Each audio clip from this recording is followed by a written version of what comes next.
मुंबईसह राज्यभरात गुढीपाडव्याचा उत्साह, गिरगाव, ठाणे, डोंबिवली ठिकठिकाणी भव्य शोभायात्रांचं आयोजन। गिरगावात मराठी नववर्षाचं जल्लोषात स्वागत, ढोल ताशांच्या गजरानं परिसर निनादला, तर विविध साहसी खेळ, मल्लखांब, प्रात्यक्षिकांचीही रेलचेल। गुढीपाडव्याचा नागपुरातही उत्साह, उपराजधानीत भव्य शोभायात्रेचं आयोजन, देवेंद्र फडणवीस, अभिनेत्री सई ताम्हणकर शोभायात्रेत सहभागी। दरवर्षीप्रमाणे यंदाही डोंबिवलीकरांचा अनोखा उत्साह, शोभायात्रेत तरुण तरुणाईसह मराठी कलाकारांचीही मांदी आली। गुढीपाडव्यानिमित्त ठाण्यातील कोपिनेश्वर मंदिरातून भव्य पालखीचं आयोजन, उपमुख्यमंत्री एकनाथ शिंदेंनी पालखीत सहभागी होत ठाणेकरांचा वाढवला उत्साह।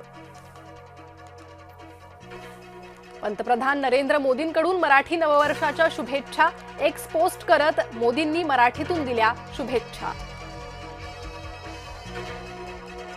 बाजारात अस्थिरता तरीही चैतन्य कायम, गुढीपाडव्याला बाजारात उत्साह, सोने वाहन खरेदीकडे नागरिकांचा असणार कल।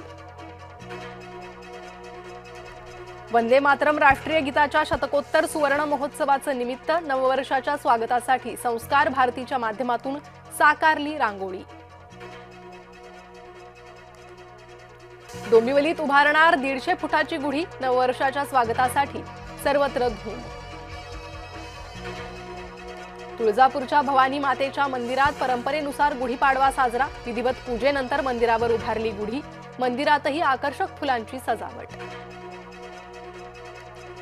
गुढीपाडव्यानिमित्त विठ्ठल मंदिरात आकर्षक फुलांची सजावट, भल्या पहाटेपासूनच मंदिर आणि परिसरात भाविकांची मांदी आली। शिवतीर्थवर आज मनसेचा मेळावा, राज ठाकरेंच्या सभेसाठी भव्य व्यासपीठ, राज ठाकरे काय बोलणार याकडे लक्ष।